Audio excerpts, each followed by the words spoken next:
Pelajaran 12. Kisah keteladanan Nabi Ibrahim alaihissalam dan Nabi Ismail alaihissalam. Nabi Ibrahim alaihissalam dan Nabi Ismail alaihissalam merupakan sosok nabi yang patut dicontoh. Mereka memberikan contoh yang baik kepada umatnya untuk menjalankan setiap perintah Allah SWT. Mereka menguatkan niatnya untuk meneguhkan hati untuk menjalankan perintah Allah SWT yang sangat sulit. A. Kisah keteladanan Nabi Ibrahim alaihissalam.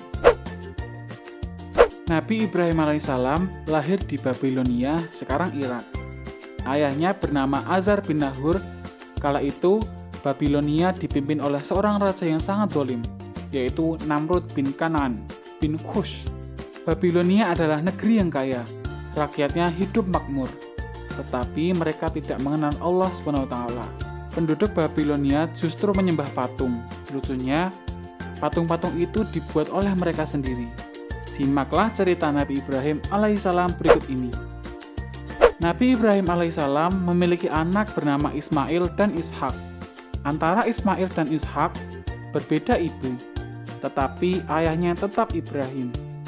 Ibunda Ismail bernama Hajar dan ibunda Ishak bernama Sarah. Menurut riwayat, keturunan Nabi Ishak alaihissalam menurunkan Nabi Musa, dan keturunan Nabi Ismail alaihissalam menurunkan Nabi Muhammad SAW. Oleh karena itu, Nabi Ibrahim alaihissalam dikenal sebagai bapak para nabi. Ibrahim sejak kecil hidup di lingkungan yang penuh kemusyrikan dan kekufuran. Beliau dibesarkan oleh seorang ayah yang tidak seiman dengannya. Ayah Ibrahim ahli dalam memahat patung. Patung-patung ini dijual kepada penduduk Babilonia. Patung-patung itulah yang kemudian dijadikan sesembahan. Ayah Ibrahim menyuruh Ibrahim untuk menjual patung-patung itu. Namun, berkat bimbingan Allah SWT, Ibrahim dengan halus menolak perintah ayahnya. Menurut Ibrahim, kebiasaan penduduk Babilonia, termasuk ayahnya sendiri, keliru. Salah satu cara menyadarkan penduduk Babilonia kembali ke jalan yang benar adalah menyadarkan atas kelemahan patung sebagai sesembahan. Hanya Allah SWT yang Maha Esa dan Maha Kuasa yang berhak disembah. Dialah pencipta alam semesta beserta isinya. Patung-patung itu tidak dapat membela dirinya sendiri, apalagi membela kawannya. Masyarakat Babilonia sudah lama sebagai penyembah bintang-bintang dan patung-patung. Ibrahim terus berusaha mencari kebenaran agama yang dianut oleh keluarganya. Ketika malam telah gelap, Ibrahim menyaksikan sebuah bintang. Dia sempat berpikir bahwa bintang itu Tuhannya. Tetapi, tatkala bintang itu tenggelam, dia berkata, "Saya tidak suka kepada yang tenggelam." Kemudian, tatkala dia melihat bulan terbit, dia berkata, "Inilah Tuhanku." Setelah bulan itu terbenam, dia berkata, "Sesungguhnya jika Tuhanku tidak memberi petunjuk kepadaku, pastilah aku termasuk orang yang sesat." Kemudian, tatkala ia melihat matahari terbit, dia berkata, "Inilah Tuhanku, ini yang lebih besar." Tatkala matahari itu terbenam, dia berkata, "Hai kaumku, sesungguhnya aku berlepas diri dari apa yang kamu persekutukan. Sesungguhnya aku menghadapkan diriku kepada Rob yang menciptakan langit dan bumi dengan cenderung kepada agama yang benar, dan aku bukanlah termasuk orang-orang yang mempersekutukan Tuhan."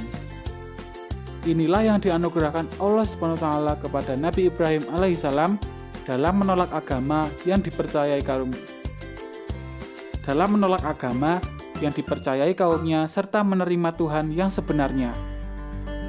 Dalam Al-Quran Surat Al-Baqarah ayat 260 dijelaskan bahwa Nabi Ibrahim alaihissalam berdoa kepada Allah SWT memohon supaya diperkenankan melihat kekuasaannya. "Ya Allah, perlihatkanlah kepadaku bagaimana Engkau menghidupkan makhluk yang sudah mati." Demikian suatu hari Nabi Ibrahim alaihissalam berdoa. Keinginan itu dikabulkan. Kemudian Allah SWT menyuruh Nabi Ibrahim alaihissalam menangkap 4 ekor burung. Setiap burung diberi tanda. Selanjutnya, burung itu dicincang. Bagian-bagiannya dicampur satu sama lain. Potongan tubuh keempat burung itu dibawa. Lalu, diletakkan di puncak 4 buah bukit. Keempat bukit itu letaknya berjauhan satu sama lain. Kemudian Allah SWT memerintahkan kepada Nabi Ibrahim memanggil burung-burung itu. Dengan izin Allah Subhanahu wa taala, burung-burung itu hidup kembali. Semuanya utuh seperti sedia kala. Allah Maha Kuasa atas segala sesuatu. Tidak ada yang sanggup menghalangi kehendaknya. Hanya dengan kata kun, jadilah, hal yang Dia kehendakinya pasti terbukti. Allah Maha Kuasa, menghidupkan yang mati sangatlah mudah baginya. Nabi Ibrahim alaihissalam telah melihatnya sendiri. Hatinya makin mantap, keyakinannya makin kuat, keimanannya makin hebat. Azar tidak hanya pembuat patung, tetapi ia juga menyembah patung. Sebelum berdakwah kepada penduduk Babilonia, Nabi Ibrahim alaihissalam harus menyadarkan dulu ayahnya.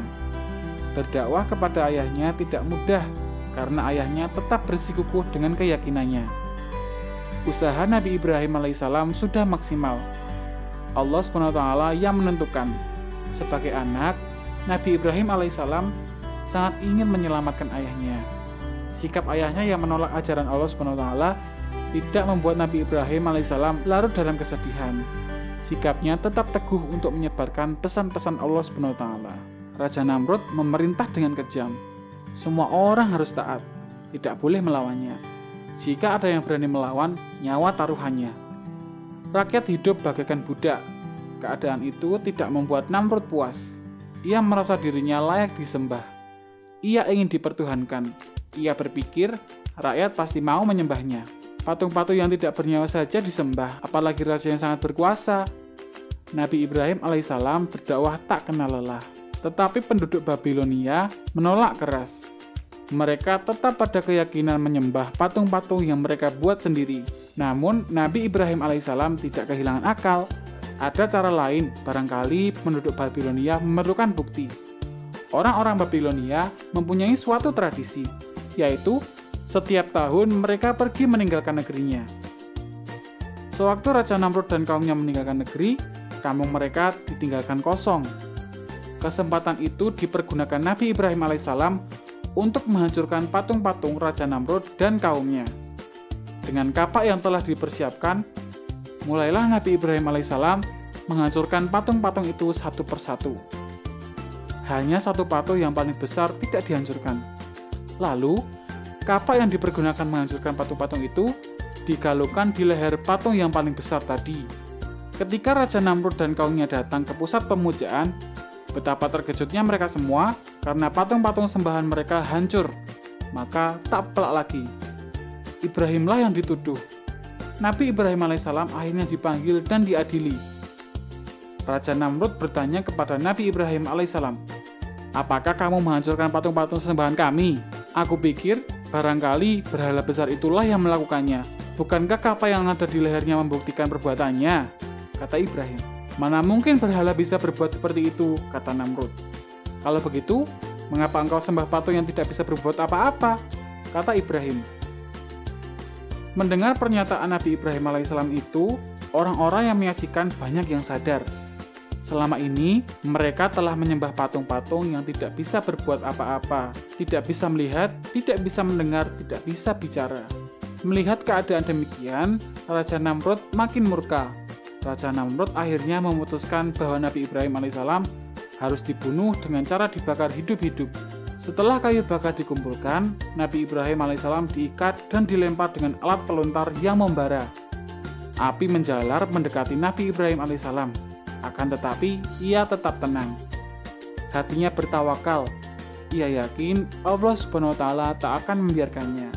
Allah Subhanahu wa taala pasti menolong orang yang berjuang di jalannya. Ketika api menyala makin besar, Raja Namrud dan pengikutnya tertawa riang. Mereka menyangka bahwa Nabi Ibrahim telah hancur menjadi abu. Akan tetapi, betapa terkejutnya mereka melihat keajaiban yang tidak disangka-sangka. Setelah api padam, Nabi Ibrahim alaihissalam tiba-tiba berjalan keluar dari puing-puing pembakaran api dengan selamat tanpa luka sedikit pun. Allah Subhanahu wa taala menunjukkan kekuasaan dan kasih sayangnya kepada Nabi Ibrahim alaihissalam dan kaumnya. Nah, itulah tadi kisah dari Nabi Ibrahim alaihissalam. Berikut ini adalah sikap-sikap yang dapat diteladani dari kisah Nabi Ibrahim alaihissalam. Antara lain, 1. Sabar dalam menghadapi cobaan. 2. Ikhlas dalam menjalankan perintah Allah. 3. Taat dan patuh akan perintah Allah. 4. Rela berkorban. 5. Pantang menyerah. Apakah anak-anak sudah paham dengan materi yang disampaikan?